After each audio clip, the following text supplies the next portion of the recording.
Have you ever looked at your projects and wonder why the edges are so bumpy? Have you ever tried to make a square and ended up with a trapezoid or anything that wasn't straight? Are you annoyed that your seams are a little bit too wide or maybe just a little bit too visible?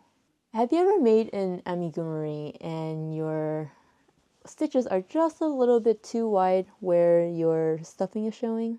And have you ever spent hours and hours working on something only for it to look like this? Not my proudest make. Or this, where I tried making the sleeves just a little bit wider, but the triangle is a little too obvious. After making tons of mistakes in the past 2 years of crocheting or so, and after dozens and dozens of projects, I want to go through some of the techniques that I use on my amigurumis and wearables so I'm not ending up with bumpy edges or holy amigurumis, and they're just a little bit neater.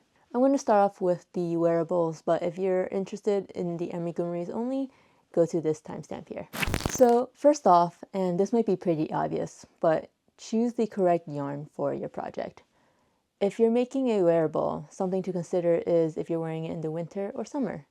That will kind of tell you whether you want to use a warmer yarn like wool or a lighter yarn like cotton. I think on the more budget side, going for something like cottons or a cotton blend will be your cheapest options. Acrylics have a bit of an iffy. They could be scratchy depending on if they're a cheaper acrylic, so that's something to be careful about. The size. If you're using a fine yarn, it will take a lot longer to create your project, but it will also have a lot more drape. So this is an example of one of my early projects that I think I used like dollar yarn. Not my best work. I believe it's a cowl that uses a kind of a cheap cotton, and it's not very flowy. It's very stiff, very hard to pull, and just not very comfortable to wear. If I were to remake it, I would definitely choose a thinner yarn and just, well, first of all, make it better. Now, I tend to enjoy making things with finer yarn just because I love the drape of them. You can see how thin this yarn is. It actually uses very, very fine yarn. A lot of my yarns tend to be like that. This is another color of the same yarn. One of the bamboo fine yarns from Hobby. I find that when I use really thin cottons as well, it still keeps me warm, and I can switch to a polyamide or a cotton with an alpaca blend that makes things really light and soft. Just find one that works for your project, depending on if you want to use a thicker yarn that might be more suitable for a big sweater. And if you're bougie, you can also splurge for the cashmere. That undoubtedly will be very soft, but will also be a very expensive project. Next, when I'm starting any project and I finish my chain, I like to crochet directly into the back bump. I find that this usually gives me a better finish, although if I do have ribbing, it doesn't really matter that much because the edges is seamed up with the ribbing. So this is an example, a cardigan that I made that I don't care how the edges look because I just rib directly onto the bottoms. This is another example of a sweater that the edges don't really matter when I crochet into the back bump, only because I have the ribbing going directly into the edge. Something else I like to do to create a nice even edge is to do something called a standing single crochet, or nowadays standing half double crochet, or a double crochet as my first stitch of every single project. So in this case, that means that I am not doing the chain 2 that most projects tell you to do, just because that often gives you kind of a little bumpy edge, which doesn't look as neat as I'd like it to be. To counteract that, I literally just turn my work and start doing a double crochet. And just for an example of how that looks like in a finished piece, this is my edge when I just go straight into a standing double crochet instead of chaining 2. I think it looks pretty neat. Once you finish the last double crochet of your row, you're just going to turn your swatch and start your standing crochet directly into that very last stitch. No chaining 2 here. To get a better view of the loops that you need to go under, just look at your project from the top down view and make sure your hook is going under both these loops. You're going to yarn over, pull through, yarn over, and pull through, just like you would a regular single crochet. Then you're going to take that loop that's on the inside and closest to your opposite hand and insert your hook through that loop. You're going to yarn over and complete a single crochet like you normally would. After that, you just have to do a double crochet down the row like a normal double crochet. And with that, you're left with a perfectly straight edge. Now, when it comes to seaming my pieces, like the front panel to the back panel or maybe the sleeves, I like to either go with the mattress stitch or the slip stitch. It sometimes just depends on what I'm feeling that day, but generally the mattress stitch will give you a really nice invisible finish, while the slip stitch will give you kind of a little more visible finish, but it will, one, be faster, so if you're really not feeling it, just do a slip stitch. You also don't need a darning needle. But two, it will give you a slightly more stretchy edge. Going back to this one again, for example, I used the mattress stitch to seam the front and back panels together. And when you look at the edges, it looks pretty clean. So it's a little difficult. You can kind of see where the edge is, and it's right here. You can see the seam, and if you flip it inside out, it kind of looks the same. So it's a little bit visible. That was with the mattress stitch. It's somewhat visible, but very clean. And your clothes already have seams, so it's not the worst thing in the world for it to be visible. It just has to be neat. Here's an example of a piece where I slip stitched the sleeve into the body panel, and you can kind of see a seam, but I like to think that it's pretty not obvious, and it has a lot of give. Now, the next few tips will be applicable to both wearables and amigurumis. And my first one is to use a hook that is 1 to 2 millimeters smaller than what the yarn label is telling you to do. The reason why I like to do this is because it gives me a tighter finish, which I think tends to give your project a neater look.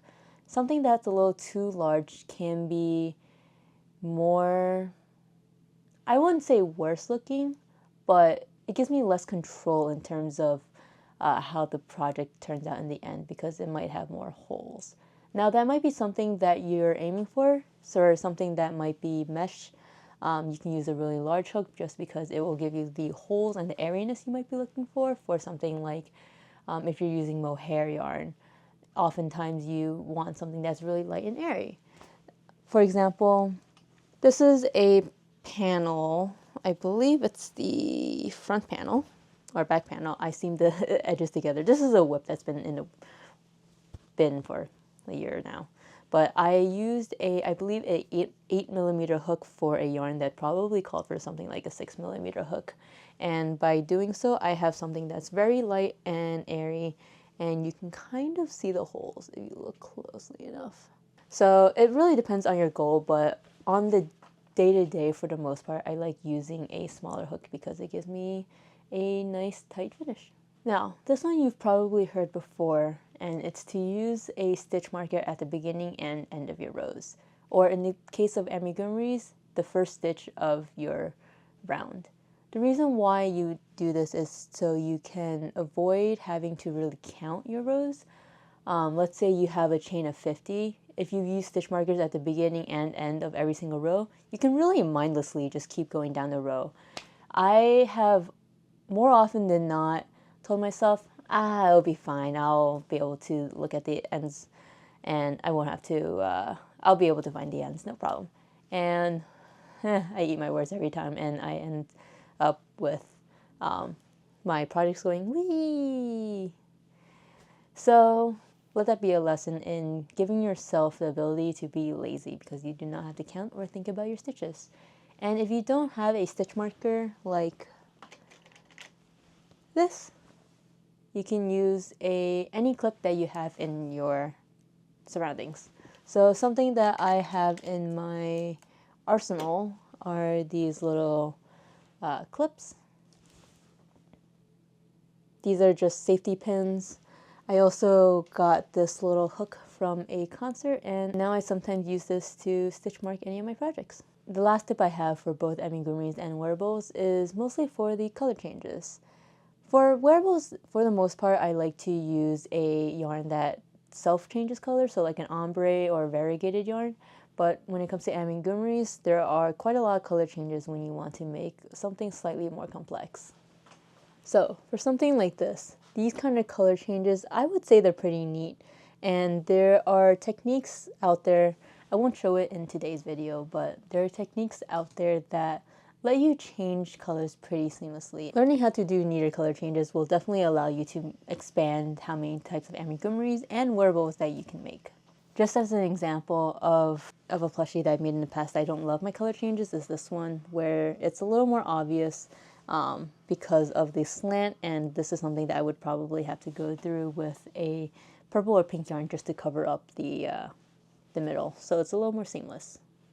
So getting down how to do color changes properly will upgrade your amigurumi game quite a bit and just make it easier to change colors without driving you insane, especially if you have a project that has a lot of color changes.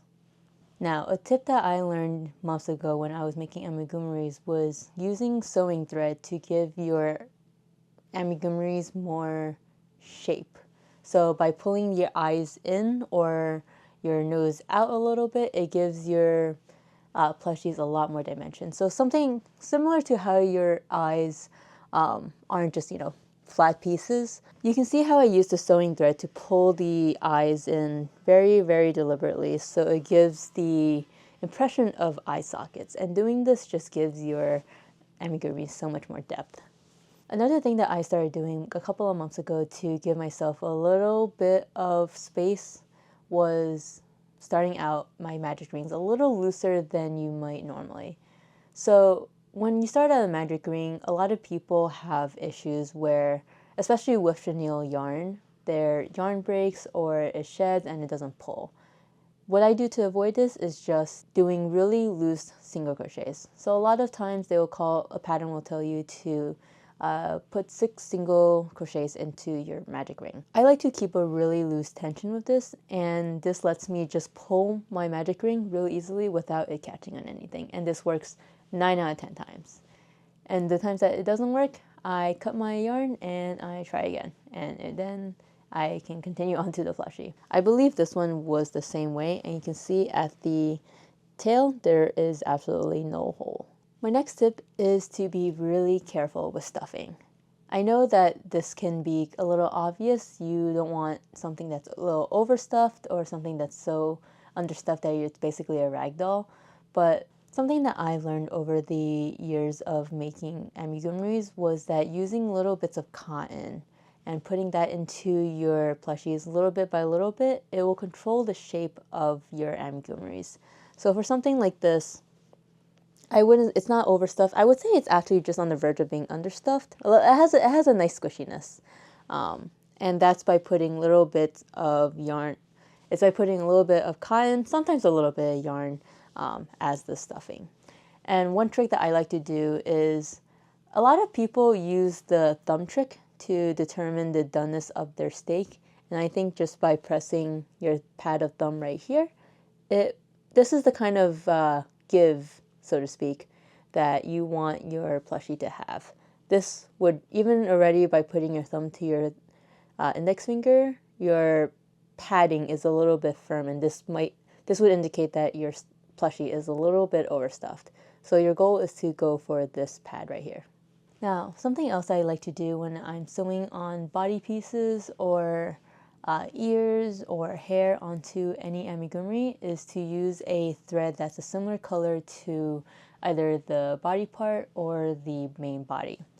Something similar to this, you really can't see the seam at all of any of these ears, and that's because I use a dark blue sewing thread instead of leaving as many patterns say, leave a long tail for sewing.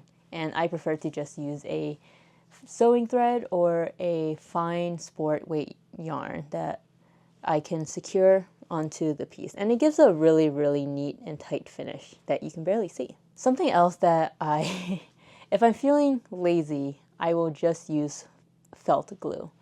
So